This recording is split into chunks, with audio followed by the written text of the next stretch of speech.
Assalamualaikum warahmatullahi wabarakatuh. Waalaikumsalam warahmatullahi wabarakatuh. Alhamdulillah, saya senang sekali bisa ikut hadir dalam kegiatan diskusi kita di pagi yang berbahagia ini. Izinkan Sherly menyampaikan salam hormat Sherly dalam hal ini kepada Kepala Sekolah SIT Permata Mojokerto yang tadi sudah menyampaikan sambutannya yang luar biasa, Ustazah Novita. Dalam hal ini terima kasih banyak.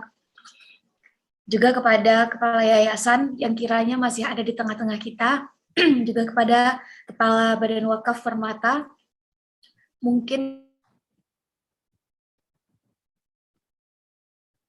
hormat Sherly kepada seluruh guru-guru, ustadz-ustazah yang berhadir, kepada kawan-kawan semua, tercatat 160-an pasang mata, kita ikut berkumpul lewat Zoom. Kalau lewat YouTube, Sherly nggak tahu, ikut menyapa kawan-kawan yang ikut bergabung di YouTube. Salam hormat Sherly kepada teman-teman alumni, kepada para wali yang mungkin ikut hadir bersama kita, dan juga teman-teman yang mau meluangkan kuota waktu tenaganya untuk hari ini kita bisa bertemu meskipun secara virtual, tapi semoga ini tidak mengurangi esensi dari apa yang akan kita diskusikan.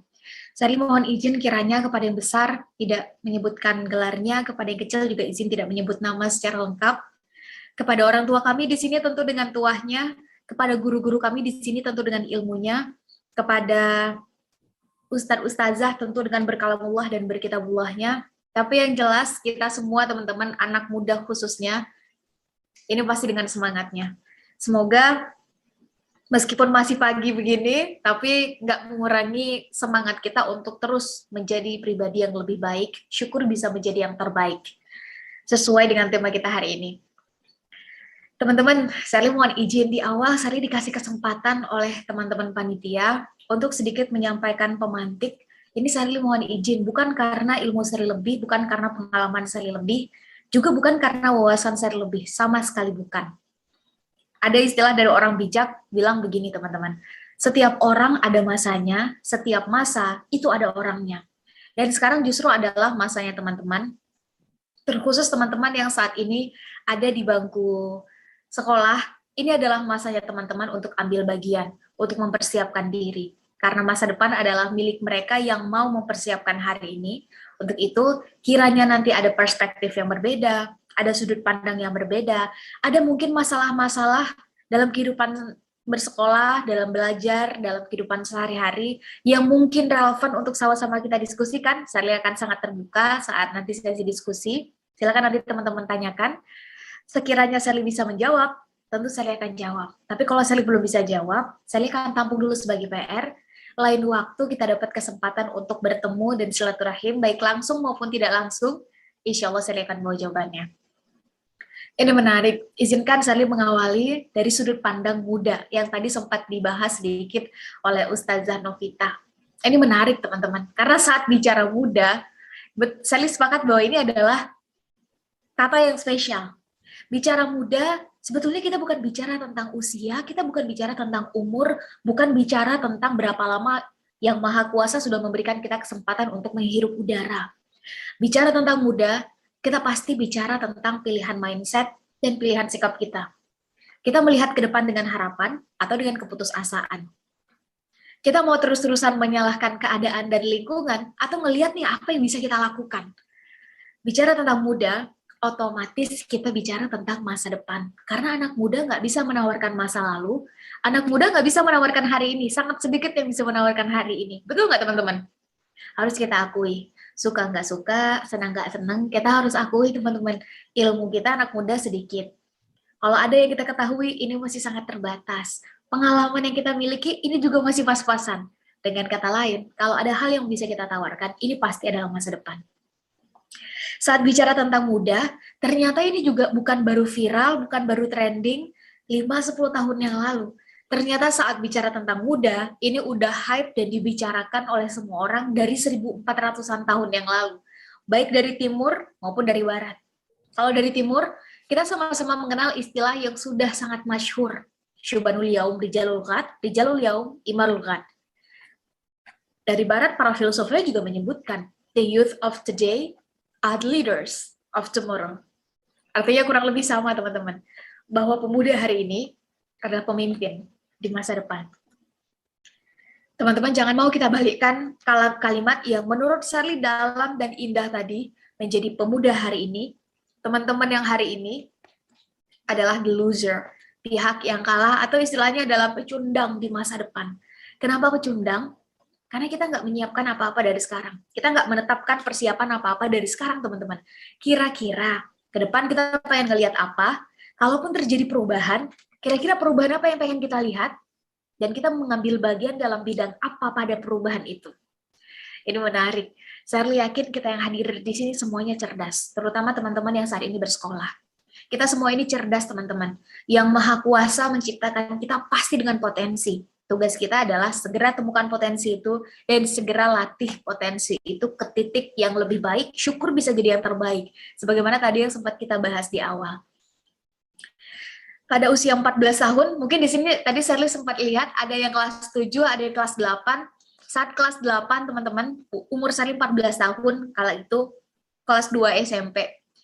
Mungkin ada teman-teman di sini yang kelas 2 SMP, maka di umur teman-teman, Shirley mendapat hadiah pertama dari orang tua, 2 buku bibliografi. Kalau teman-teman sekarang mungkin senang ngikutin audiovisual, bentuknya YouTube mungkin. Kalau di zaman dulu kan belum ada ya. Jadi untuk mengetahui kisah hidup seseorang, itu harus membaca bukunya. Shirley mendapat 2 buku yang menceritakan tentang kisah 2 orang, yang satu laki-laki, yang satu perempuan. Yang pertama adalah Malcolm X, yang kedua adalah Margaret Thatcher, kala itu Perdana Menteri perempuan pertama Inggris. Dan dari situ akhirnya sedikit banyaknya mengubah pola pikir saya tentang mengubah dan dirubah, serta tentang kira-kira saya pengen jadi apa ya di masa depan. Salah satunya adalah Malcolm X. Dia adalah seorang aktivis kemanusiaan asal Amerika Serikat, teman-teman. Berkulit hitam. Dikucilkan saat dia hidup, sudah berulang kali keluar masuk penjara sampai akhirnya memutuskan untuk memeluk agama Islam. Salah satu value yang dia bela dalam hidupnya adalah keadilan, persamaan derajat antara kulit hitam dan kulit putih saat itu di Amerika Serikat, sampai itu jadi undang-undang.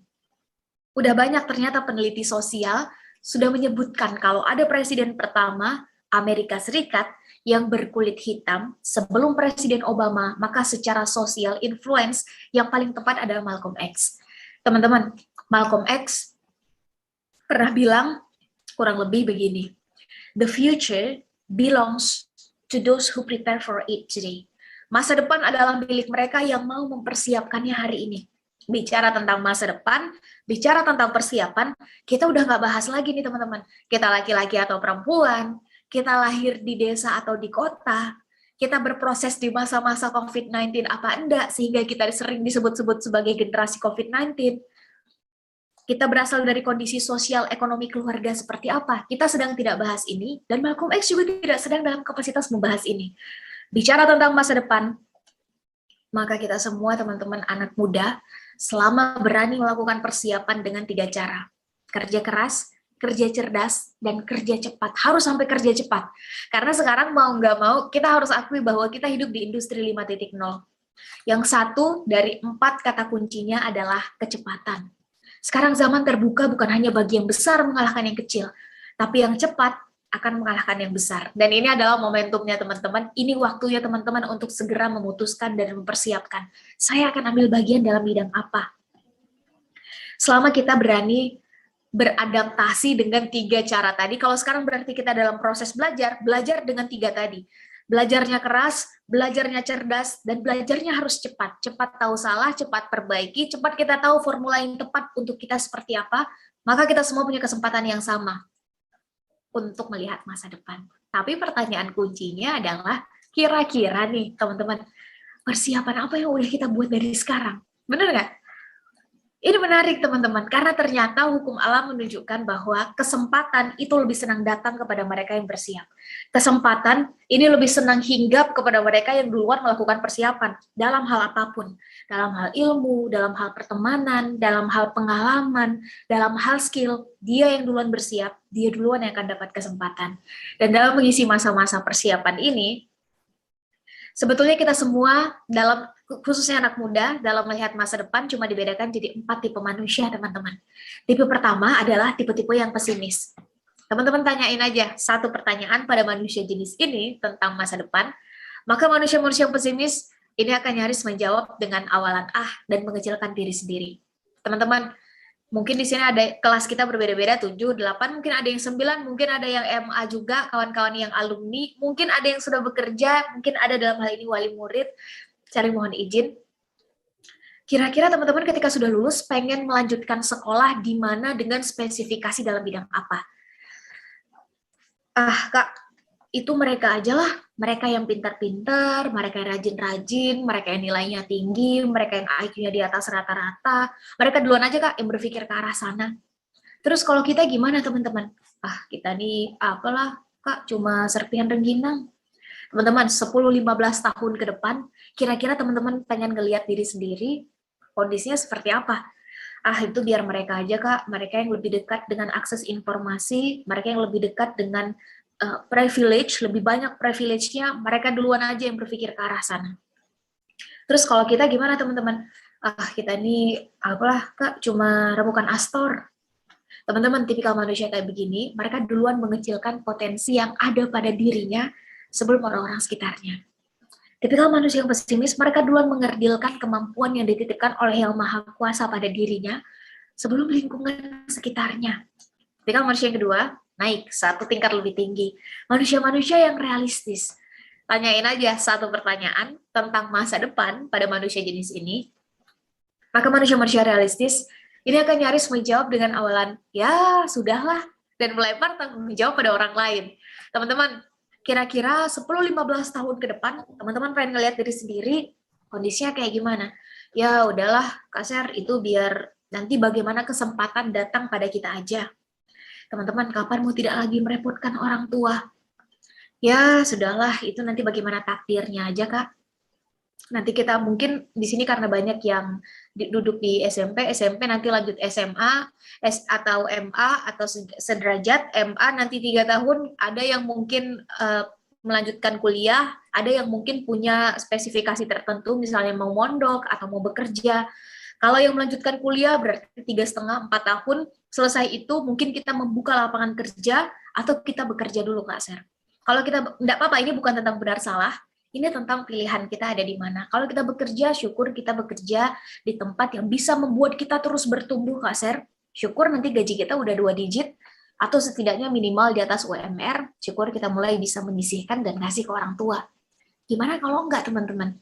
Ternyata tren menunjukkan bahwa semakin ke sini pekerjaan yang semakin statis ini akan digantikan oleh robot atau artificial intelligence. Dan memang trennya ke arah sana. Gimana kalau yang terjadi enggak? Karena angka pengangguran makin ke sini makin tinggi.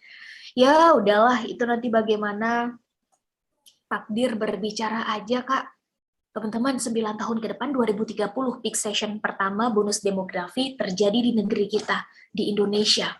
Kak Sally kok kita jauh bener ya bahasnya 2030 Kak? Coba teman-teman cek, umur teman-teman sekarang ditambah 9 tahun teman-teman. Bukankah yang dimaksud manusia-manusia produktif 9 tahun ke depan itu adalah teman-teman yang hadir di sini? Kira-kira pengen ngelihat kondisinya kita aja dulu, kita dan lingkungan kita kayak gimana, kita dan generasi kita kayak gimana. Ya udahlah Kak, itu nanti gimana kondisinya diwariskan pada kita aja. Teman-teman tipikal manusia realistis, mereka biasanya dibentuk oleh lingkungan, bukan mereka yang membentuk lingkungan. Tipikal manusia-manusia yang realistis, mereka senang mendengar apa kata orang, bukan mereka yang menciptakan narasi untuk didengarkan oleh orang lain. 3 kata yang akan menghancurkan manusia tipikal kayak begini adalah apa kata orang. Apa kata orang? Syukur orang-orang yang ada di sekitar kita ini positif, selalu mendukung, selalu mensupport apa yang menjadi cita-cita, goal, visi, dan target kita. Gimana kalau enggak? Satu kali hidup, umur kita singkat, masa-masa teman-teman bersekolah ini sangat singkat, apalagi kalau teman-teman menikmatinya. Habis untuk dengerin apa kata orang aja. Yang jadi target, yang jadi cita-cita, yang jadi visi teman-teman, ini nggak ada yang mendengarkan. Tipikal manusia yang ketiga, teman-teman, naik satu tingkat lebih tinggi, manusia-manusia yang optimis. Teman-teman tanyain aja satu pertanyaan pada manusia jenis ini tentang masa depan, maka manusia-manusia yang optimis ini akan selalu bisa menjawab dari sudut pandang yang positif. Teman-teman, kira-kira 10-15 tahun ke depan, teman-teman pengen ngelihat diri sendiri, kondisinya kayak gimana. Sekarang kita adalah siswa, kelasnya teman-teman yang isi sendiri. Ada yang kelas 7, ada yang kelas 8, ada yang kelas 9, atau mungkin ada senior-senior kita yang lain. Tapi 10-15 tahun ke depan, Kak Sherly, karena kita terinspirasi dari orang tua kita, dari guru-guru kita, atau dari lingkungan kita pengen menjadi seorang entrepreneur, jadi pengusaha muda. Sekarang kan lagi hype tuh, lagi ngetren menjadi pengusaha muda. Yang mungkin 5, 10, 20 tahun yang lalu ini belum ngetren, dan ke depan teman-teman akan ada banyak profesi yang ini sebelumnya belum ada. Adanya adalah di zaman teman-teman. Karena kreativitas dan inovasi, begitu banyak kesempatan muncul di tangan manusia-manusia yang optimis, yang selalu bisa membuat opportunity. Sekarang kita adalah siswa, tapi 10-15 tahun ke depan, kita adalah seorang pengusaha, silakan. Di bawah usaha kita, namanya juga masih anak muda, Kak, omset per tahun, ya 3-4 M dulu deh per tahun. Amin. Kita sudah membuka lapangan kerja untuk anak-anak seusia kita kala itu minimal 30-50 dulu aja, Kak. Kita pengen ngelihat kala itu, Kak. Angka pengangguran di wilayah kita, nggak usah jauh-jauh dulu, ini berkurang 2-3% aja per tahunnya. Amin. Asli fokus kita bukan di situ, fokus kita adalah dalam dunia, silahkan, teman-teman senang dalam dunia apa? Dalam dunia literasi, dalam dunia pendidikan, karena terinspirasi dari guru-guru kita. Go get it, mulai dari sekarang teman-teman. Yang jelas, di tangan manusia yang optimis, saat 1000 orang menertawakan cita-citanya, mereka justru jadi orang pertama yang duluan mengatakan, I'm gonna prove it. Mereka orang pertama yang duluan memvisualisasikan apa yang akan terjadi ke depan. Di tangan manusia-manusia yang optimis, sesuatu yang tidak mungkin dianggap kebanyakan orang, di tangan mereka itu masih bisa jadi mungkin. Tipikal manusia yang keempat, naik satu tingkat lebih tinggi, manusia-manusia yang progresif. Teman-teman, kita harus akui, seneng gak seneng nih, suka gak suka. Hidup kita, apalagi anak muda, ini sering sekali terbentur dengan yang namanya aturan. Betul nggak? Sebagai siswa, ada namanya aturan sekolah. Bener ya? Mau nggak mau, kita hadir jam berapa, ngerjain PR, ngumpulin tepat waktu, dan seterusnya. Nanti teman-teman selesai, mungkin di SMP, naik ke MA atau SMA atau sederajat, sama, masih ada aturan sekolah.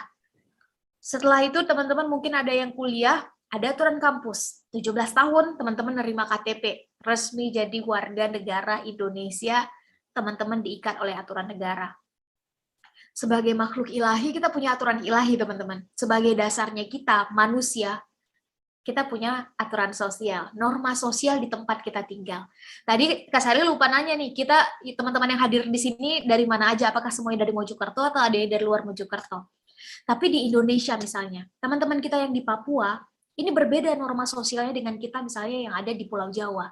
Kita yang di Pulau Jawa, norma sosialnya beda dengan kawan-kawan kita yang ada di Sumatera. Kita yang di Sumatera beda dengan kawan-kawan kita yang ada di Sulawesi, yang ada di Kalimantan. Kita, anak muda di Indonesia, norma sosialnya berbeda dengan mereka yang ada di Eropa. Kita manusia hidup penuh dengan aturan, teman-teman. Gak semua yang kita pikirkan bisa kita lakukan, gak semua ide-ide kreatif kita bisa kita eksekusi. Bener nggak? Pasti ada aja kebentur dengan aturan. Nah, dalam hal ini, mereka yang progresif, kayak gimana pun kondisi menghimpit, situasi menjepit, mereka akan terus keep going, keep moving, keep growing, keep learning. Terus bergerak, terus bertumbuh, terus belajar. Nggak bisa pakai cara A, pakai cara B. Nggak bisa pakai cara B, pakai cara C. Nggak bisa pakai cara C, pakai cara D. Dan masih ada 20-an cara lain sampai huruf Z. Selama masih dalam koridor kebaikan dan kebenaran. Karena melakukan targetnya baik, caranya juga harus baik. Di tangan manusia-manusia progresif, teman-teman, ini akan selalu ada ide-ide yang kreatif, ide-ide yang inovatif, tapi tetap solutif, menyelesaikan masalah yang ada. Nah, dalam hal ini, manusia-manusia progresif ini adalah akan jadi para pemenang di setiap masalah, di setiap tantangan yang ada, sekecil apapun masalah yang mungkin kita hadapi di lingkungan sekitar, maka manusia progresif akan selalu menjadi pemenang. Karena yang dimainkan adalah sudut pandang. Tapi kan sekarang kita serba terbatas, Kak Sherly. Kita nggak bisa ketemu sama kawan-kawan, kita nggak bisa ketemu sama Bapak Ibu Guru, Ustadz Ustazah.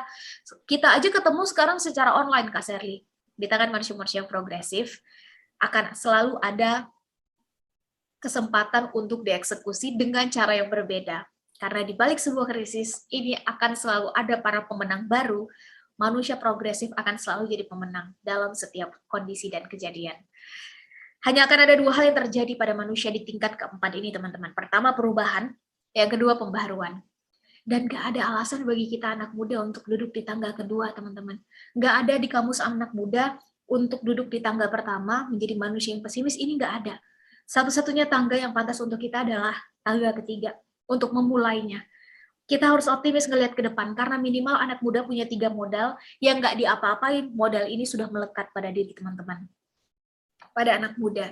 3 modal ini adalah pertama, energi kita masih sangat besar, teman-teman. Energi anak muda masih sangat membuncah. Sangat wajar kalau salah seorang filsuf dari Timur Tengah, Hasan al-Banna, pernah bilang kurang lebih begini, bahwa sebuah perubahan besar ini nggak akan mungkin terjadi tanpa di belakangnya ada derap langkah anak muda. Salah satu alasannya adalah karena yang punya energi membuncah itu adalah anak muda. Dengan kata lain, teman-teman, ini adalah syarat terjadinya perubahan karena energi kita masih sangat besar. Tapi ini energi bebas nilai. Teman-teman mau arahin ke yang positif atau yang negatif, keputusannya ada di tangan teman-teman. Yang kedua, waktu kita masih sangat luang, masih sangat banyak. Teman-teman, coba deh teman-teman cek. Kalau ada nih istilah leye-leye, istilah rebahan, ini adalah istilah yang paling sering digunakan oleh anak muda. Bener nggak? Kenapa? Karena waktu kita masih sangat luang, teman-teman. Kita belum memutuskan hal-hal besar yang akan menyita waktu, tenaga, pikiran, dan fokus kita. Waktu anak muda masih sangat luang. Dan yang ketiga, curiosity, keingintahuan kita terhadap segala sesuatu, ini masih sangat tinggi. Dengan 3 modal yang nggak diapa-apain sudah melekat pada diri teman-teman, maka tangga yang pantas untuk kita adalah optimis ngelihat ke depan, pelan-pelan kita mengupgrade diri menjadi manusia-manusia yang progresif. Tapi pertanyaannya adalah, kira-kira nih teman-teman, zona nyaman kita selama ini ada di tangga yang mana?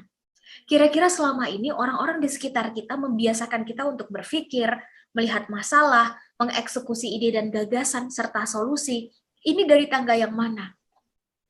Karena ternyata hasil penelitian dari salah satu jurnal psikologi yang dihasilkan oleh Harvard, sampai umur 14 tahun di abad ke-20 ini, seorang anak itu ditentukan dan sangat ditentukan oleh circle pertamanya, yaitu keluarganya. Dengan kata lain, kita nggak bisa memilih kita lahir di keluarga seperti apa, dengan pola asuh yang seperti apa, benar nggak? Kita nggak bisa milih, ya Allah, saya ingin berada di keluarga, kan nggak bisa. Saya ingin lahirnya di negara mana, kita nggak bisa pilih, teman-teman. Ini semua anugerah. Ayo kita syukuri, kita nggak bisa pilih starting point kita dari mana. Tapi mau finishing point kemana dan seperti apa, ini jadi tanggung jawab kita. Dan ayo mulai kita persiapkan. Karena hanya mereka yang bersiap, mereka duluan yang akan dapat kesempatan. Nah, dalam hal ini, waktu berubah, teman-teman. Zaman berganti, teknologi hadir. Mereka yang bisa berdamai dengan ini, dengan perkembangan zaman, mereka akan ikut dalam pusaran akselerasi. Mereka yang nggak bisa berdamai dengan ini, pelan-pelan akan mundur ke belakang, diam di tempat, tergantikan dan digantikan dengan mereka yang lebih responsif, mereka yang lebih adaptif, mereka yang lebih mau untuk terus belajar. Dan mungkin dalam hal ini saya mohon izin pada panitia sedikit membuka screenshot, membagikan layar. Harus kita akui bahwa sekarang lebih dari 50% dari penduduk Indonesia ini diisi oleh anak muda. Dan kalau kata orang bijak, masa depan satu bangsa itu ditentukan dari anak mudanya. Pengen ngelihat kita pengen memperbaiki masa depan satu bangsa, maka perbaiki karakter anak mudanya. Demikian juga sebaliknya. Kita pengen menghancurkan masa depan satu bangsa, maka hancurkan karakter anak mudanya. Maka teman-teman, ini saya mohon maaf, screenshotnya atau PPT Sherly dalam bahasa Inggris, tapi Sherly pelan-pelan akan mencoba mentranslatekan. Kalau di warna kuning, saya lihat ada salah ketik, harusnya adalah post generasi Z yang lahir tahun 2013 sampai sekarang. Nggak usah melihat yang warna kuning, kita gabungkan aja generasi milenial dan generasi Z, generasinya teman-teman. Maka lebih dari 50% dari total penduduk Indonesia sekarang diisi oleh anak muda, oleh kita, benar nggak?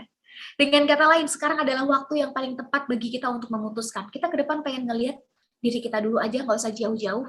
Ini kondisinya kayak gimana? Kita pengen ngelihat lingkungan kita, orang-orang tersayang kita kayak gimana kondisinya. Kita pengen ngelihat lebih besar sedikit lagi, kita pengen ngelihat wilayah kita kayak gimana. Teman-teman saat ini ada di mana, Coba bayangkan misalnya di wilayah kampung teman-teman bermain, kampung teman-teman dibesarkan, pengen ngelihat kondisinya kayak gimana ya 15 tahun ke depan. Kita pengen ngelihat negara ini kayak gimana. Dengan kata lain, saat bicara semua itu, ini bicara tentang teman-teman. Bicara tentang karakter anak mudanya sekarang. Karena yang ditawarkan anak muda adalah masa depan, dan masa depan itu dibentuk oleh anak muda. Dan dalam mengisi masa-masa persiapan kita ini, ketika zaman terus berubah, waktu terus berjalan dan tidak menunggu waktu, apakah kita sedang mood atau tidak mood, apakah kita sedang senang atau tidak senang, apakah kita bisa beradaptasi dengan yang awalnya off. Waktu akan terus berjalan kalau kita tidak segera berubah, teman-teman. Terutama berubah dalam hal cara kita beradaptasi dengan kondisi dan situasi, tidak fleksibel dengan hal-hal seperti Internet of Things dan seterusnya, maka kita akan selesai. Kita akan ditinggalkan. Mau nggak mau dalam hal ini perkembangan zaman sebagai alat, ini harus kita ikuti, karena kalau enggak, ya kita yang akan ditinggalkan oleh perkembangan zaman. Salah seorang mantan Presiden Amerika, Benjamin Franklin, pernah bilang kurang lebih begini, if we are finished changing, then we are finished. Saat kita berhenti berubah, tentu harapannya berubah ke arah yang lebih baik. Maka kita selesai, kita mati, kita diam di tempat. Dan kalau misalnya nih, orang bijak bilang orang yang paling berhak menyesal dalam hidupnya adalah dia yang punya kesempatan tapi tidak memaksimalkan kesempatan yang dimiliki. Maka saya ingin sampaikan, kita yang hidup di generasi 5.0 sekarang, teman-teman, adalah generasi yang paling berhak menyesal ketika kita tidak melakukan apa-apa, ketika kita tidak berkarya dan tidak mempersiapkan diri kita. Karena untuk berkarya, untuk belajar di zaman kita ini sangat mudah. Sekarang kita di rumah orang tua kita masing-masing, di kamar kita masing-masing, di meja belajar kita masing-masing. Satu kali klik, kita bisa ketemu 100-an orang, 190-an orang. Satu kali klik kita bisa mendapatkan informasi dan menyebarkan informasi sepersekian detik. Teman-teman, kalau di zaman orang tua kita, mereka kesulitan mencari informasi. Di zaman kita tantangannya, kita mabok dengan informasi. Benar nggak? Hari ini viral A, besok udah viral B. Hari ini informasinya A, besok sudah informasinya B. Kecepatan informasi ini salah satu tantangannya adalah kita anak muda jadi sulit fokus. Kira-kira kita ke depan cita-citanya apa, targetnya apa, dan fokus mempersiapkan diri kita untuk itu. Dan ini menjadi menarik ketika semua akumulasi benefit dari 1.0 sampai industri 4.0 ini ada di zaman teman-teman, maka otomatis kita adalah yang paling berhak untuk menyesal kalau kita tidak berkarya. Karena semuanya menjadi sangat mudah berkarya. Sebut orang-orang besar di zaman sebelumnya. Kalau kita mau balik ke 1400 tahun yang lalu, berarti di zaman Khulafaur Rasyidin, di zaman Rasulullah SAW, ada begitu banyak penemuan-penemuan besar. Tapi nggak usah terlalu jauh ke sana. Sebut misalnya siapa yang teman-teman kagumi misalnya. Mulai dari yang tadi kita bahas, Malcolm X, Martin Luther King, Margaret Thatcher, untuk menyampaikan sesuatu, teman-teman, mereka harus ketemu dengan investor, harus punya dana yang besar. Untuk berkarya, misalnya mereka yang sedang dalam dunia seni, atau menyampaikan sesuatu ke publik, ke umum. Ini harus dinarasikan sedemikian rupa, narasinya oleh tim PR mereka, didorong ke media-media mainstream, ke TV, ke radio, ke majalah, dapat momentumnya, baru bisa disampaikan ke umum. Sekarang teman-teman, saat ini juga ambil alatnya, sudah di tangan teman-teman, ketik, one click, teman-teman sudah connect to 1,000 of people. Teman-teman udah terhubung dengan 1 juta manusia, bahkan lebih. Karena bukan hanya di wilayah teman-teman, seluruh Indonesia. Bukan hanya di Indonesia, bahkan seluruh dunia teman-teman sudah terhubung. Untuk itu, saat bicara tentang 5.0, ini mau nggak mau saya harus sampaikan, karena ini zamannya teman-teman. Jangan sampai kita yang dikendalikan teknologi, kita yang harus mengendalikan teknologi, teman-teman. Bicara 5.0, kita sudah masuk ke zaman ini. It's not about the gun, it's about the man behind the gun. Ini bukan lagi tentang senjatanya. Kalau senjatanya udah ada di tangan kita semua sekarang, teman-teman. Buktinya sekarang aja kita ketemunya lewat online. Benar nggak? Dampak dari COVID-19 dalam hal ini melibat semua lini kehidupan. Salah satunya adalah memaksa kita semua untuk masuk dalam dunia Internet of Things. Pendidikan juga masih dijalankan secara online, meskipun di beberapa wilayah sudah mulai tatap muka, tapi sangat terbatas. Mau nggak mau kita harus melayakkan diri, kita harus mengupgrade kemampuan kita, teman-teman. Jangan mau jadi manusia apa adanya, pastikan kita berupaya menjadi versi terbaiknya kita. 5.0 ini tentang manusia di belakang senjatanya. Kalau pistolnya sekarang udah kita pegang semuanya. Pertanyaannya adalah, ini pistolnya mau kita pakai untuk sesuatu yang baik atau justru sebaliknya? Kalau pisaunya sekarang udah ada di tangan kita, kira-kira nih pisau ini mau kita pakai untuk sesuatu yang bermanfaat atau sesuatu yang sebaliknya, yang justru tidak bermanfaat? Keputusannya ada di kita, teman-teman. Untuk itu, dalam hal ini, para pemenang pasti selalu melihat kira-kira apa yang bisa saya perbaiki dari diri saya sendiri, dimulai dari diri kita sendiri. Karena tidak ada perubahan besar bisa terjadi tanpa ada akumulasi perubahan kecil, dan partikel terkecil perubahan ini ada pada diri kita sendiri, pada mindset kita sendiri. Ini empat kata kunci di industri 5.0. Kita pengen keluar sebagai pemenang di 5.0 harus berdamai dengan 4 kata kunci ini. Mungkin secara cepat, pertama konektivitas. Kita harus mampu terkoneksi dengan yang lain. Dan teman-teman hari ini bisa hadir di sini adalah salah satu bukti. Dimanapun kita sekarang, kita bisa terkoneksi. Yang kedua, kolaborasi. Teman-teman, sekarang bukan lagi zaman kompetisi. Sekarang zamannya kolaborasi. Skill kita A, skill mereka B, ayo kita saling sulam tambal. Kemampuan kita X, kemampuan mereka Z, selama ada irisan visi dan tujuan yang sama, ayo kita saling sulam tambal. Dari 76 tahun yang lalu kita merdeka Indonesia, negara kita mendeklarasikan kemerdekaannya, slogannya sudah Bhinneka Tunggal Ika, teman-teman. Berbeda-beda tapi tetap satu. Sekarang kita disibukkan dengan perbedaannya, lupa dengan satu statement yang justru paling penting di belakangnya. Bersatu. Sekarang zamannya kita berkolaborasi. Tapi kita harus tahu target kita kemana, kita harus tahu nilainya apa, kita harus tahu tujuan kita kemana. Kecepatan, tadi kita sempat membahas tentang kecepatan. Yang terakhir, efektivitas. Kalau bisa selesai 3 hari, kenapa harus 1 minggu? Kalau bisa selesai 1 hari, kenapa harus 3 hari? Kalau bisa selesai dalam waktu 1 jam, kenapa harus 5 jam? Dan 4-4-nya ini ada di generasi teman-teman. Untuk itu, siapa duluan yang menjadi manusia produktif, yang mau mengubah cara kita berpikir, cara kita bertindak, cara kita mengelola emosi, maka otomatis dia duluan yang akan keluar menjadi pemenang. Karena dengan 4 hal ini membuat siapapun kita bisa menjadi pemenang. Minimal pemenang untuk diri kita sendiri, untuk ego kita sendiri. Dan dalam hal ini teman-teman, hanya ada 2 teori perubahan besar di dunia ini. Pertama, ini teman-teman boleh pilih yang mana aja, bukan tentang benar salah. Teman-teman mau berubah secara cepat, atau berubah secara lambat. Kalau berubah secara cepat, maka apa yang selama ini kita takutkan, datangi, pelajari, taklukkan apa yang kita takutkan. Teman-teman, kira-kira yang selama ini kita anak muda takutin apa? Bob Sadino bilang dalam penelitiannya, dia meneliti tentang anak muda, teman-teman. Dia menemukan ternyata ada 5 hal yang paling ditakutkan oleh anak muda. Teman-teman, kita sama-sama cek ya, karena jujur Sherly juga ngecek sebetulnya ke diri Sherly sendiri. Bener nggak sih ini yang kita takutin sebagai anak muda? 5 hal yang paling dikhawatirkan oleh anak muda di Indonesia penelitiannya. Pertama, anak muda takut gagal. Kita belum mencoba udah duluan berpikir, aduh nanti kalau gagal gimana ya? Karena minimnya pengalaman. Aduh nanti kalau nggak berhasil gimana ya? Kita duluan berpikir negatifnya, daripada kalau itu berhasil kita buktikan, kira-kira status quo apa di publik yang bisa kita pecah, yang bisa kita buktikan ke lingkungan sekitar kita. Yang kedua, anak muda takut apa kata orang. Sedikit berbuat, aduh nanti apa kata kawan-kawan ya. Kita udah nulis caption nih panjang-panjang, tinggal ngepost doang. Aduh nanti apa komen kawan-kawan ya, orang akan berpikir apa ya. Kita sudah memulai satu kebiasaan baik tertentu, meninggalkan satu kebiasaan buruk, aduh nanti gimana kata orang-orang sekitar ya.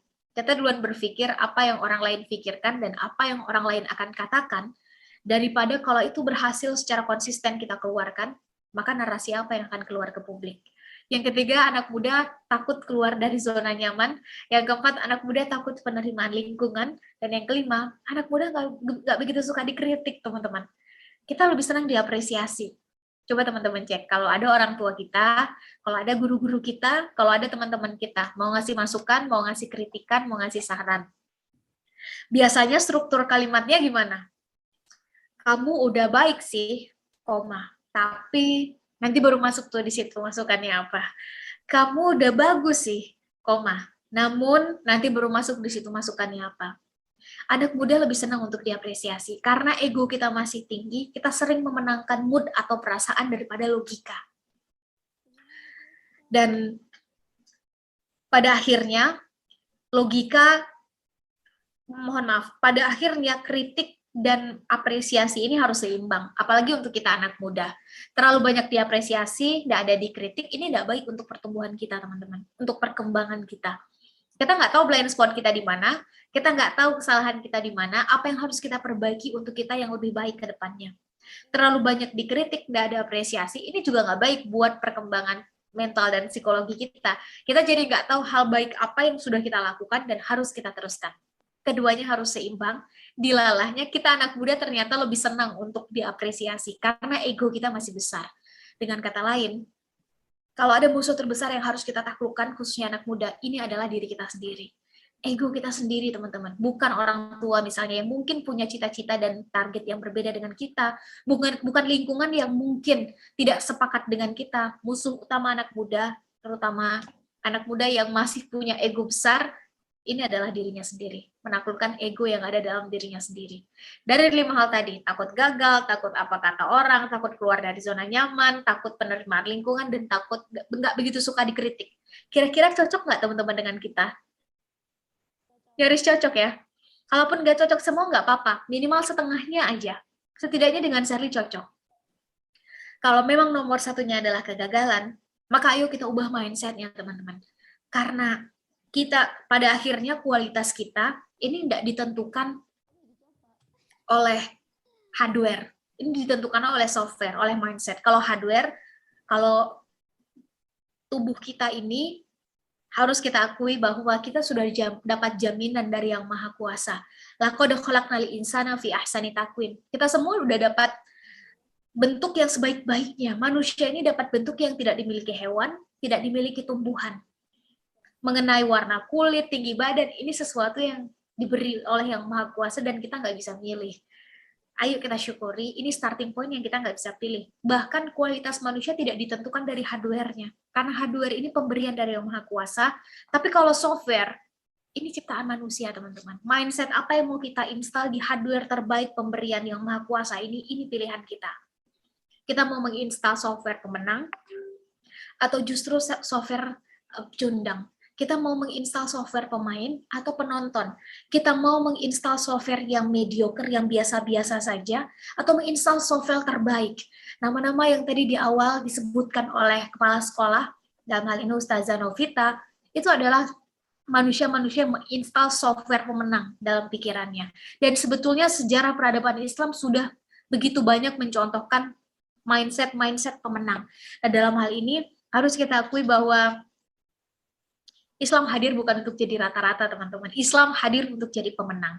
Renaissance yang terjadi di Eropa, para filsufnya menyebutkan Renaissance yang terjadi di Eropa itu terinspirasi dari peradaban Islam. Islam hadir bukan untuk jadi rata-rata. Untuk itu kita pastikan teman-teman, anak muda di zaman sekarang, di zaman kekinian, di zaman kedisinian, teman-teman adalah para diplomat yang akan mengembalikan posisi itu. Untuk itu, cara terbaiknya adalah ayo kita mulai dari diri kita sendiri, ayo kita install software pemenang dalam pikiran, dalam mindset kita. Dan melihat kegagalan misalnya, ubah softwarenya, ubah mindsetnya. Gagal ini adalah proses, bukan hasil akhir. Habiskan jatah gagal kita justru sekarang saat kita muda. Sehingga nggak ada alasan ketika dewasa kita nggak sukses. Toh orang sukses ini nggak dilihat dari berapa banyak jumlah gagalnya. Orang sukses dilihat dari pilihan sikapnya saat dia gagal, memutuskan menyerah dan dia selesai, dan disitulah letak kegagalan sesungguhnya, atau putuskan untuk bangkit dan masih ada peluang untuk keluar sebagai pemenang. Gagal itu koma, bukan titik. Jangan mau titik saat kita gagal. Saat kita gagal, pastikan sambung dulu kalimatnya dengan kata bangkit, baru mau titik. 10 kali gagal, 11 kali kita bangkit. 100 kali gagal, nggak apa-apa, 101 kali kita bangkit. 1000 kali gagal, nggak ada masalah, 1001 kali kita bangkit. Pastikan gagal ini masih koma, sambung dulu kalimatnya dengan kata bangkit, baru mau titik. Apalagi kira-kira teman-teman? Karena kita masih belum confident dengan diri kita sendiri. Selesaikan masalah dari hulu, dari akar masalah. Kira-kira yang membuat kita nggak pede apa teman-teman? Apakah karena jam terbang? Atau memang kita nggak paham ilmunya seperti apa? Kalau memang masalahnya ilmu, datangi orang yang ahli, datangi gurunya, temukan orang yang punya ilmu itu, pelajari. Karena ilmu itu dikejar, bukan dia yang mengejar kita. Guru itu kita yang datangi adabnya, teman-teman. Bukan guru yang mendatangi kita. Karena pada akhirnya adab lebih tinggi daripada ilmu, ayo kita utamakan itunya. Kalau memang masalah kita adalah tentang pembiasaan, Sherly percaya bahwa nggak ada skill teknis yang nggak bisa dipelajari. Kalau memang sudah dirilis oleh timeshighereducation.com, oleh World Economic Forum, sudah dirilis 10 skill set yang dibutuhkan oleh anak muda 10 tahun ke depan, maka 10-10-nya itu bisa dipelajari. Kuncinya satu, practice makes us perfect. Semakin sering kita latihan, semakin mau kita mengulang-ulangnya, otomatis kita akan semuanya bisa menguasai skill teknis itu. Apalagi kira-kira, Kak Sherly, kita ke depan pengen jadi entrepreneur tapi tidak paham digital marketing. Temukan orang yang ahli dalam bidang itu, temukan komunitasnya, datangi, ikut bergabung, ambil tanggung jawab, ambil amanah, lekatkan diri dengan amanah dan tanggung jawab mulai dari sekarang. Apa yang kita takutkan, datangi, pelajari, taklukkan. Secara resiko betul lebih besar. Kita akan banyak disalahpahami, kita akan banyak kadang-kadang dijauhi oleh kawan-kawan kita akan lebih banyak juga gagalnya sekarang. 5 hal yang kita khawatirkan tadi bisa jadi kena semua. Tapi secara efektivitas waktu, ini jauh lebih tinggi, jauh lebih cepat. Dan ada rahasia besar pada waktu, teman-teman. Kalau di timur dibilang waktu adalah pedang, kalau di barat dibilang time is money, waktu adalah uang. Siapa saja anak muda yang mau mengisi masa mudanya dengan produktivitas, dia duluan yang akan keluar sebagai pemenang. Atau pakai cara kedua, berubah, tapi pelan-pelan, butuh proses, butuh waktu. Dalam hal ini, ternyata kata kunci agar kita bisa keluar sebagai pemenang dari proses kita berevolusi, berubah secara pelan-pelan adalah konsisten. Teman-teman, memutuskan berubah, memutuskan berhijrah misalnya dalam agama kita, ini sesuatu yang gampang. Yang sulit apanya, teman-teman? Istiqomahnya yang sulit, bener nggak? Konsistennya yang sulit. Di awal, akan banyak orang yang optimis, tapi yang akan sampai ke garis finish sebagai pemenang, ini adalah yang konsisten. Kalau di dalam pertandingan misalnya, yang akan duluan sampai ke garis finish adalah dia yang konsisten mempertahankan ritmenya, kalau bisa menambah ritmenya, yang awalnya mungkin kecepatannya 70, naik jadi 80, 80 naik jadi 90, 90 akan dipertahankan sampai menuju garis akhir, garis finish. Maka dia duluan yang akan sampai ke garis finish dan garis akhir. Konsisten ini adalah kata kunci, teman-teman, untuk kita mau berubah secara pelan-pelan. Dan nggak apa-apa. Dari Harvard University, Psychological Center-nya menyebutkan kecerdasan paling tinggi pada manusia adalah adversity quotient, kecerdasan daya tahan. Daya juang kita mempertahankan sesuatu yang kita putuskan dengan penuh kesadaran selama standarnya 2, baik dan benar. Harus sampai benar. Karena baik belum tentu benar. Kalau udah benar, ini pasti baik. Dan dalam hal ini, saya sangat terinspirasi dengan apa yang disampaikan oleh Margaret Thatcher, Perdana Menteri perempuan pertama Inggris, yang tadi di awal sempat Sally sampaikan. Dia pernah bilang kurang lebih begini, setidaknya dia mengubah pola pikir Sally tentang mengubah dan dirubah. Kata Margaret Thatcher, what's your thought, for they become your words. What's your words, for they become your actions. What's your actions, for they become your habits. What's your habits, for they become your character. What's your character, for they become your destiny. In other words, what do you think, you become. Perhatikan apa yang kita pikirkan, teman-teman. Karena dia akan keluar menjadi ucapan, menjadi kata-kata, menjadi apa yang kita diskusikan. Kalau dia online, siap-siap, dia akan viral.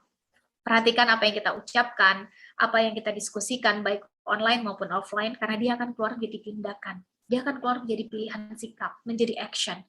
Perhatikan tindakan kita, pilihan-pilihan sikap kita sehari-hari, karena kalau kita ulang-ulang terus, begitu terus, karena dia akan jadi habit, dia akan jadi kebiasaan.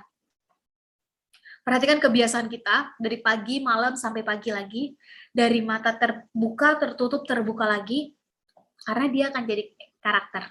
Perhatikan karakter kita, karena demikianlah kurang lebihnya realitas sosial yang akan kita hadapi ke depan. Dengan kata lain, apa yang kita pikirkan, demikian kurang lebihnya realitas sosialnya. Saya mohon izin, urusan kun fayakun itu urusan yang maha kuasa, teman-teman. Urusan kita manusia adalah berusaha, berikhtiar, dan berdoa semaksimal mungkin. Selebihnya tetap kita serahkan ke Sang Maha Sutradara. Kalau ada orang yang ujuk-ujuk udah ngomong, ya udahlah, itu nanti gimana takdirnya aja, tanpa ada usaha maksimal, tanpa ada doa maksimal, ini udah ketahuan, ini manusia realistis, dia yang dibentuk oleh lingkungan, bukan dia yang membentuk lingkungan. Dan kalau memang awal mulanya adalah dari mindset, maka pertanyaan kuncinya adalah kira-kira mindset kita anak muda diisi, di feeding, diberi nutrisi dengan makanan yang seperti apa.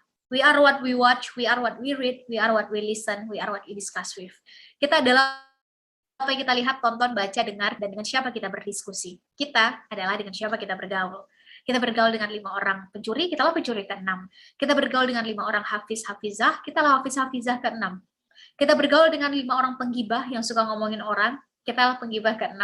Kita bergaul dengan 5 orang entrepreneur, kita lah entrepreneur ke-6. Untuk itu, ayo kita pastikan bahwa mulai dari apa yang kita baca, lihat, tonton, dan dengan siapa kita bergaul, pada akhirnya ini akan kurang lebihnya membentuk siapa kita. Dan kalau karakter itu dibentuk dalam proses habit yang kita lakukan secara konsisten, maka karakter itu tidak terbentuk secara instan, teman-teman. Di mana kita berproses, maka mau nggak mau itu akan membentuk karakter kita.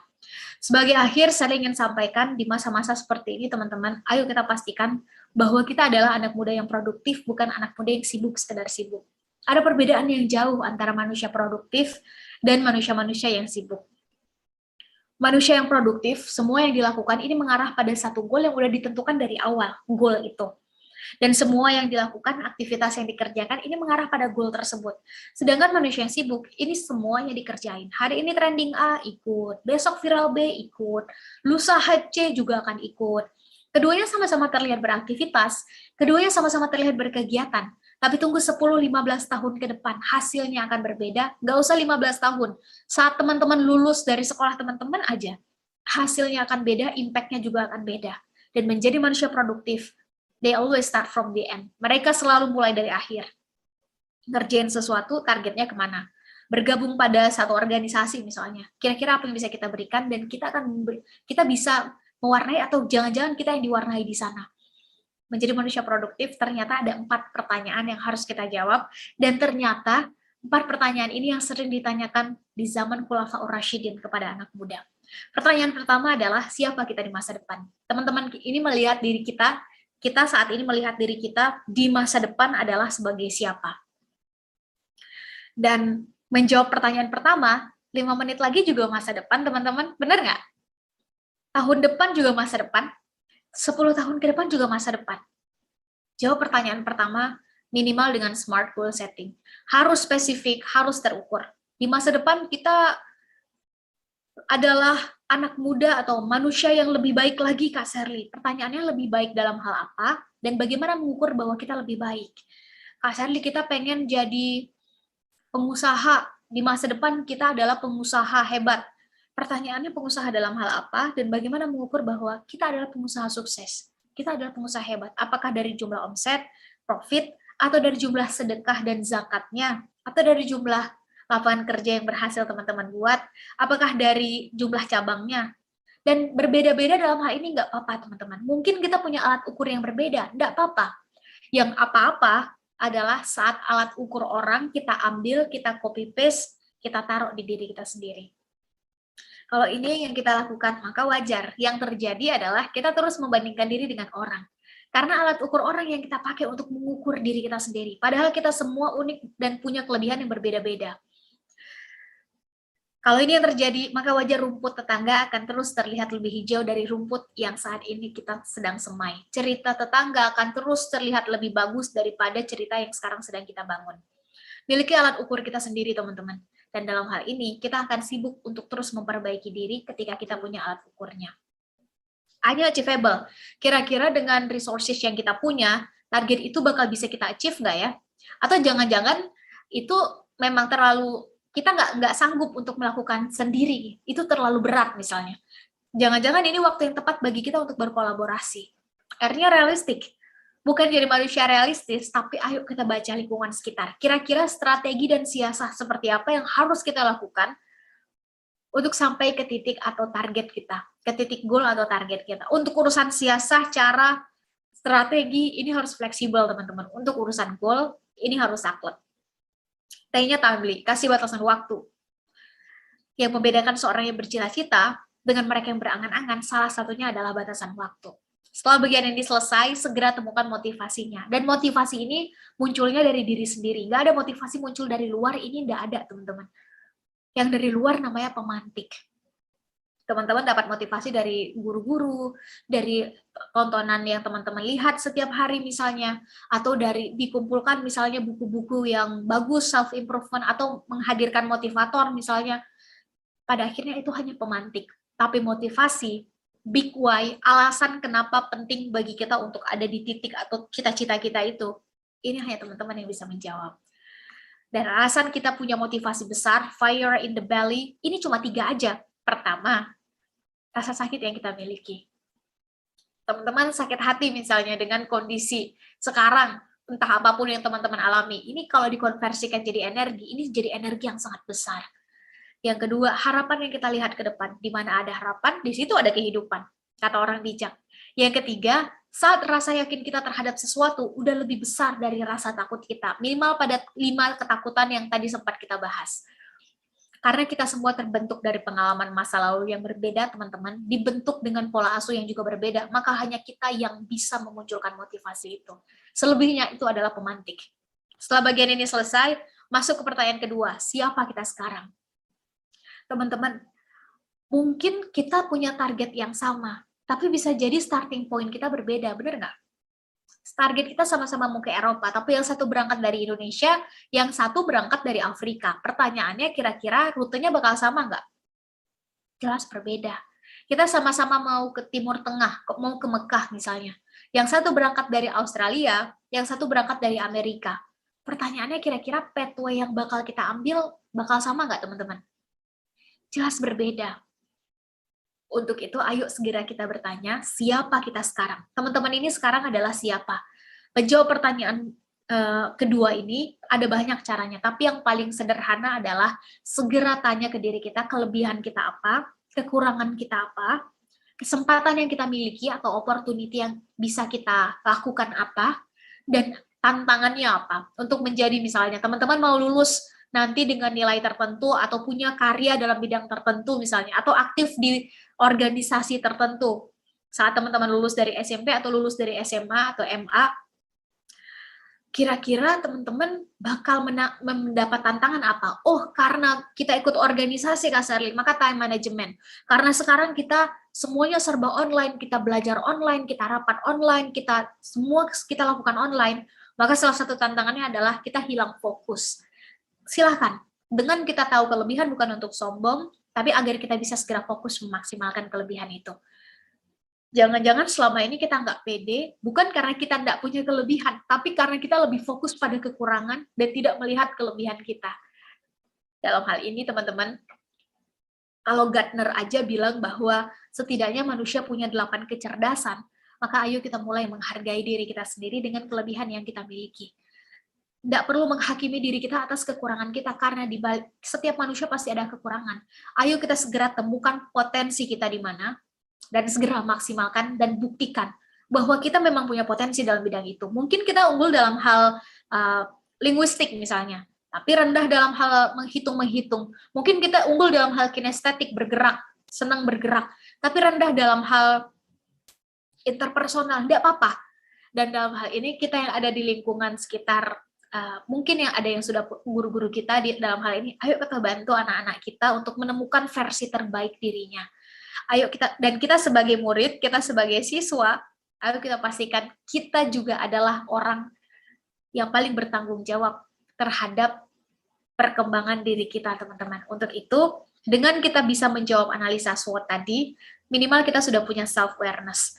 Kita tahu kelebihan kita apa, dan nggak ada orang sukses yang nggak punya self-awareness. Orang sukses ini pasti kenal dengan dirinya siapa. Karena ketika kita kenal dengan siapa kita, otomatis kita tahu kira-kira kita bisa memberikan apa, kelebihan apa yang kita bisa berikan pada lingkungan, competitive advantage apa yang bisa kita tawarkan dalam proses kolaborasi, dalam proses kita berorganisasi, dan seterusnya. Nah, kalau tadi motivasi udah, yang kedua self-awareness udah, otomatis teman-teman akan pede. Mungkin saya memang nggak bagus dalam hal hitung-menghitung, tapi saya bagus dalam hal seni, saya bagus Kak Sherly. Kita confident dengan sesuatu yang kita yakini bahwa kita bagus dalam hal itu. Mungkin saya memang nggak bagus dalam hal intrapersonal, tapi saya bagus dalam hal linguistik. Kecepatan membaca saya di atas rata-rata. Mungkin saya rendah dalam hitung-menghitung, tapi urusan kinestetik bergerak, maka saya adalah yang bagusnya Kak Sherly. silahkan. Dan ketika kita fokus pada kelebihan, ini nggak ada istilah insecure, teman-teman. Karena kita tahu apa yang bisa kita tawarkan. Pertanyaan kedua selesai, kita masuk ke pertanyaan ketiga. How, bagaimana? Ini tentang action. Lakukan, teman-teman. Karena yang mahal dari karya itu adalah actionnya. Kalau hanya ide, kalau hanya bergagasan tanpa kita lakukan, maka ini banyak yang bisa melakukannya. Tapi yang mahal adalah eksekusinya, actionnya. Pertanyaan ketiga, how? Bagaimana? Target kita di sini nih misalnya. Sekarang kita ada di sini. Segera cek gap-nya seberapa jauh dan segera pecah gap itu. Dari target 3 tahun jadi target tahunan. Tahunan jadi bulanan. Bulanan jadi mingguan. Mingguan jadi harian. Jadi semua aktivitas yang kita lakukan itu namanya produktif. Bukan lagi sibuk, sekedar sibuk. Terakhir, setelah bagian ini selesai, ke pertanyaan terakhir yaitu kita pengen ninggalin apa untuk generasi sesudah kita. Karena setiap orang ada masanya, setiap masa ada orangnya. Dan waktu kita terlalu berharga pada akhirnya untuk kita habiskan bermain-main dan bersenang-senang semata. Saya sebagai mengakhiri sesi pemantikan ini, saya izin mengutip perkataan salah seorang guru besar bangsa, Buya Hamka, yang pernah bilang kurang lebih begini. Kalau hidup hanya sekedar hidup, maka babi di hutan juga hidup. Kalau hidup hanya sekedar bekerja, makan, bermain-main, bersenang-senang, maka kera juga melakukan hal yang sama.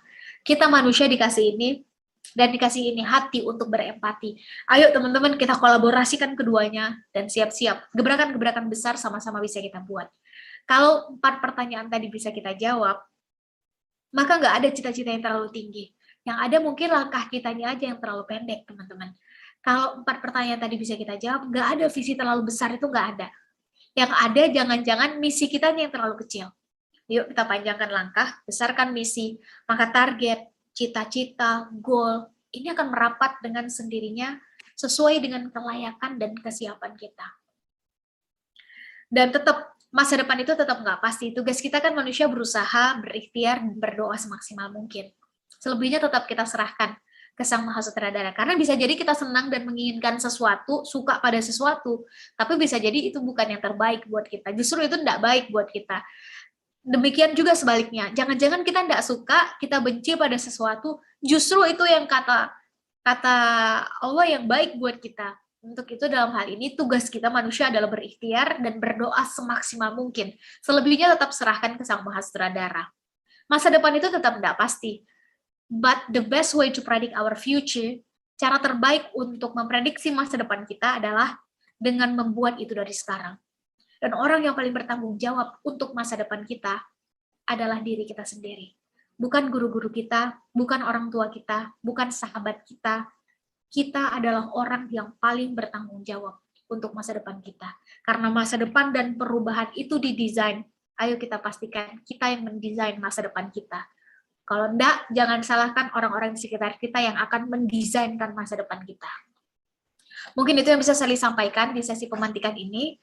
Syukur kalau ada yang bisa diambil baiknya, kalau enggak baiknya ditinggalkan saja bersama Sherly. Di sisa waktu yang ada, Sherly sangat terbuka untuk kita sama-sama berdiskusi. Sherly serahkan dulu kepada moderator. Silahkan. Alhamdulillah. Paparan yang luar biasa dari Kak Sherly, dan kepada seluruh peserta yang ingin bertanya, silakan menuliskan pertanyaan di kolom chat. Demikian juga peserta yang menyimak di live streaming bisa menuliskan pertanyaannya di live chat. Sambil menunggu pertanyaan nih Kak, mohon izin bercerita sekilas tentang Madrasah Alia Permata Mojokerto. Jadi, Madrasah Alia Permata ini adalah jenjang yang baru berdiri Kak. Tepatnya tahun ini tahun kedua, dan saya termasuk yang pertama di jenjang yang baru ini. Di Madrasah Alia Permata, kami tidak hanya sekali dibekali dengan ilmu pengetahuan, tetapi juga life skill, dan yang paling penting di MA Permata, Al-Quran menjadi mapel utama yang hadir setiap hari, setiap 1,5 jam. Meskipun pandemi, jam pembelajaran Al-Quran tidak berkurang sedikit pun.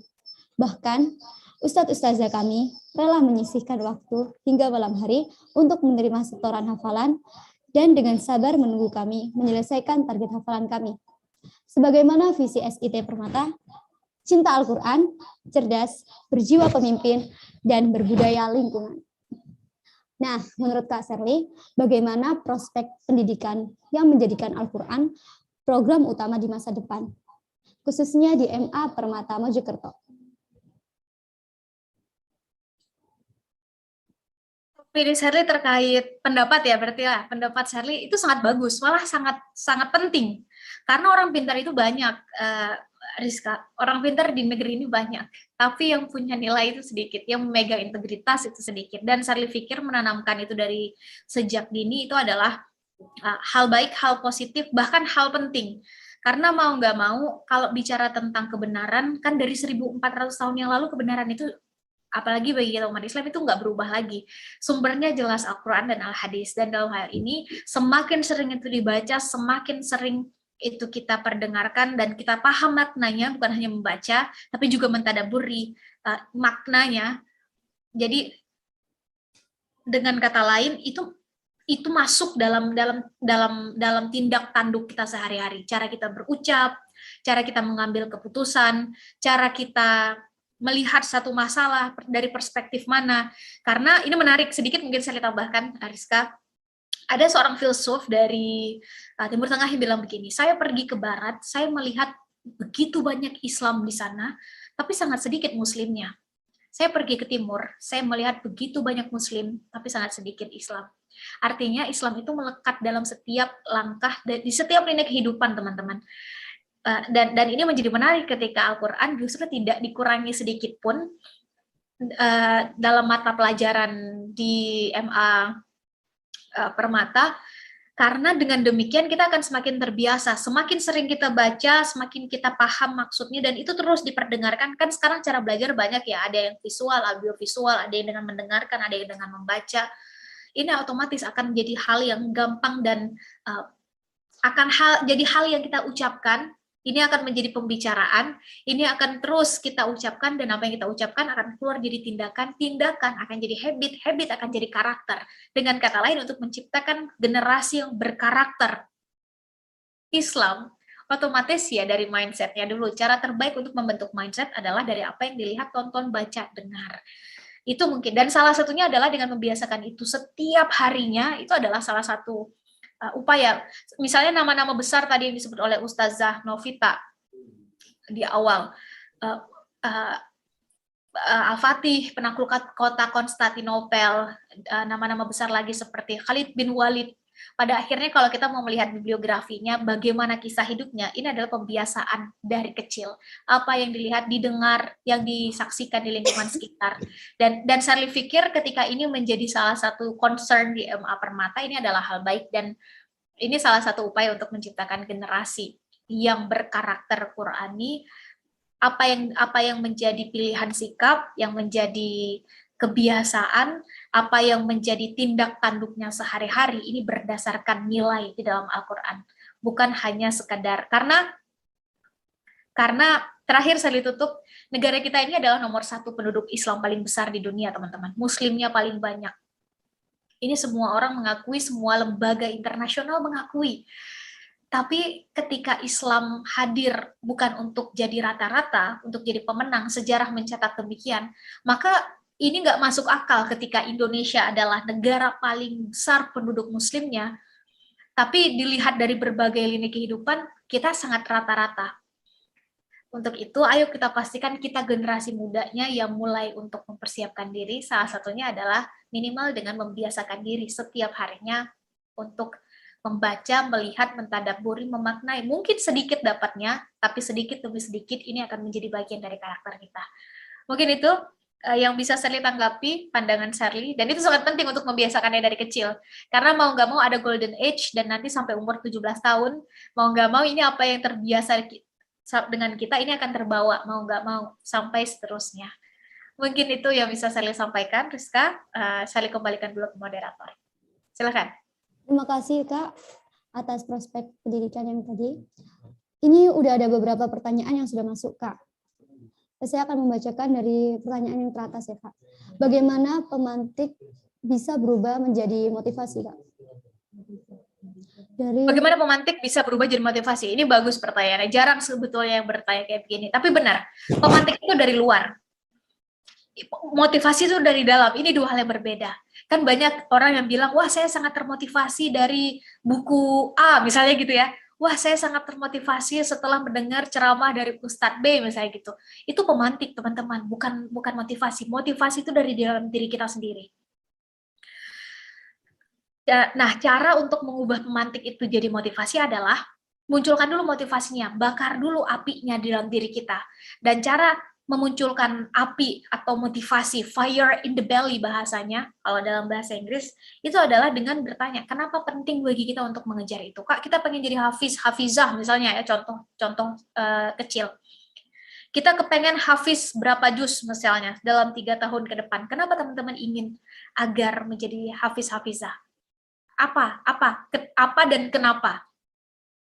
Nah, ketika kita mencoba mencari tahu alasan kenapa kita ingin ada di titik itu, maka otomatis kita punya motivasi. Yang kalau misalnya dalam 1 tahun atau 2 tahun ke depan kita mulai nggak konsisten, mulai keluar dari jalur, out of the track, mulai leyeh-leyeh, mulai nggak semangat lagi, ingat lagi alasan kenapa teman-teman memulainya. Ingat lagi alasan kenapa teman-teman memilih sekolah ini. Ingat lagi teman-teman kenapa alasan teman-teman memilih IPA atau IPS misalnya ya. Dengan demikian kita akan kembali pada motivasi awal. Ingat lagi kenapa dulu saya mau bergabung di OSIS untuk teman-teman yang bergabung di OSIS. Ingat lagi kenapa saya ingin nanti ketika kuliah untuk teman-teman yang udah MA atau SMA atau teman-teman yang sekarang masih SMP nggak apa-apa. Kenapa saya kepengen lanjut sekolahnya nanti di Timur Tengah dan beasiswa tidak merepotkan orang tua. Ketika teman-teman berhasil menjawab itu, maka itu motivasi awal. Nggak apa-apa, apinya kecil dulu aja nggak apa-apa. Nah, pemantik ini dari luar. Kalaupun kita ngumpulin, we gather all the best motivators, we gather all the best self-improvement books, kita ngumpulin nih motivator terbaik, mentor terbaik, buku-buku self-improvement terbaik, kita baca, tapi fire in the belly-nya tadi nggak muncul, maka ini masuk kuping kanan, keluar kuping kiri. Tapi saat itu muncul, maka otomatis yang ada, maka otomatis ketika pemantik dari apa yang kita lihat, tonton, baca, dengar, dari motivator, dari mentor, dari apa yang kita baca, ini justru membakar api yang tadi sudah kita hidupkan. Nanti ada orang lain misalnya membicarakan kita dari belakang. Wah, Sherly, ngapain sih sulit-sulit sekarang belajar? Enakan juga kita nikmati dulu masa muda. Itu kan membuat kita akhirnya jadi dibicarain. Kan tadi ya, dibicarain apa kata orang. Yang 5 hal tadi, 5 hal yang kita khawatirkan. Itu mungkin ada yang biasa saja, ada yang sakit hati, ada yang mungkin kondisi keluarganya pas-pasan atau mungkin cenderung di bawah, sakitkan hati dengan itu, dengan kondisi kayak begitu kita sakit hati, maka otomatis ini menjadi bahan bakar bagi api kita tadi, api semangat kita tadi, untuk semakin besar apinya.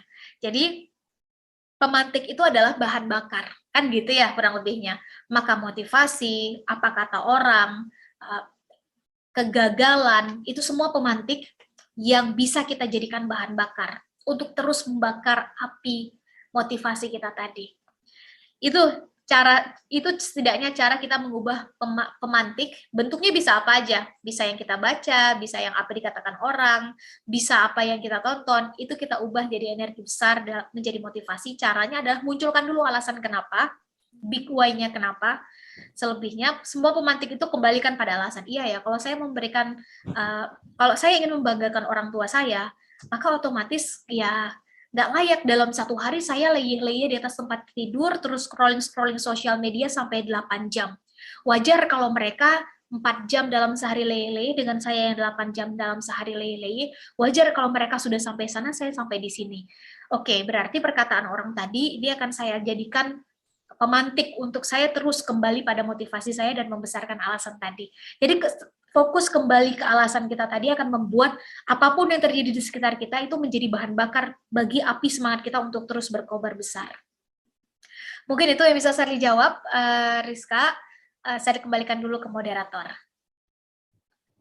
Lanjut ya Kak ke pertanyaan yang kedua.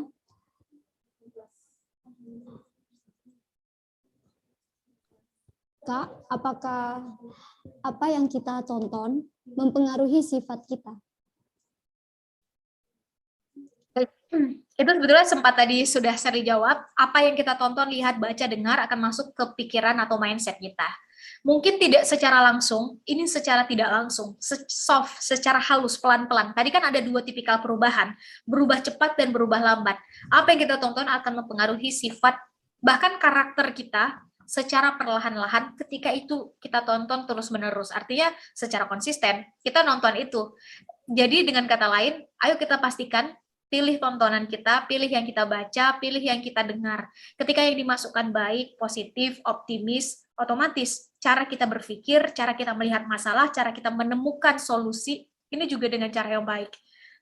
Beda halnya dengan misalnya, dan ini sudah ada penelitiannya, seorang anak yang dibiasakan dengan kata-kata jelek, kasar, yang dia saksikan dalam kehidupan sehari-hari, baik di lingkungan maupun tontonan televisi dan internetnya adalah sesuatu yang tidak baik, dengan anak yang justru sebaliknya diucapkan dengan kata-kata yang baik, cara menegurnya juga dengan cara yang baik, diapresiasi, dikasih motivasi, dan seterusnya, diajak berpikir, diajak berdiskusi, maka ketika 3 tahun kemudian, masalahnya sama, cara berpikirnya beda. Dan dari cara berpikir, otomatis ini akan menjadi pilihan sikap menjadi habit, habit jadi karakter.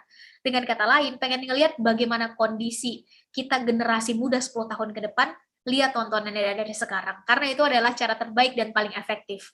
Dan saya ingin sampaikan, edukasi adalah cara terbaik untuk membentuk karakter. Dan edukasi bukan hanya sekedar di sekolah. Dalam hal ini kita bisa belajar dari mana aja, kan gitu ya. Apalagi dengan sekarang perkembangan zaman. Education is the most powerful weapon to change everything in this world. Pendidikan adalah cara paling efektif untuk mengubah apapun di dunia ini, karena dia berkaitan langsung dengan manusianya, dengan cara berpikir yang berakhir pada karakter. Dan karakter otomatis defines our destiny. Karakter itu akan mendefinisikan realitas sosial yang akan kita hadapi ke depan. Gitu mungkin tanggapan Sherly, Rizka. Oke Kak, kita menuju pertanyaan yang terakhir. Bagaimana cara menjadi pemenang di masa depan? Cara menjadi pemenang di masa depan, persiapkan dari sekarang. Caranya adalah segera tanya 4 pertanyaan tadi. Di masa depan teman-teman mau jadi apa? Targetnya apa? Teman-teman sekarang siapa? Kelebihannya apa? Kekurangannya apa? Apa saja yang harus dipersiapkan? Skill set apa aja yang harus dipelajari? Mulai, lakukan itu. Malah sih Kak, paksa aja dulu. Karena 10 tahun ke depan, teman-teman yang 10 tahun ke depan akan berterima kasih dengan pilihan-pilihan sikap teman-teman sekarang. Dengan kita mempersiapkan, otomatis kesempatan akan jauh lebih senang datang kepada teman-teman. Dan kalau ada rumus umum sukses, kata orang sukses, adalah saat momentum bertemu dengan kelayakan. Kalau momentum ini ada yang dibuat dan ada yang ditunggu, ada momentum yang harus kita tunggu karena melibatkan terlalu banyak indikator yang ini di luar kemampuan kita untuk mengontrol. Tapi kalau kalau kelayakan, kalau kesiapan, ini pilihan kita. Kita mau nggak melayakkan diri? Kita mau nggak mempersiapkan diri? Pelajari banyak hal positif, coba banyak hal positif. Sekarang justru saat muda, yang positif. Kalau yang nggak baik, yang negatif nggak usah dicoba, karena kita udah tahu itu akhirnya akan kemana.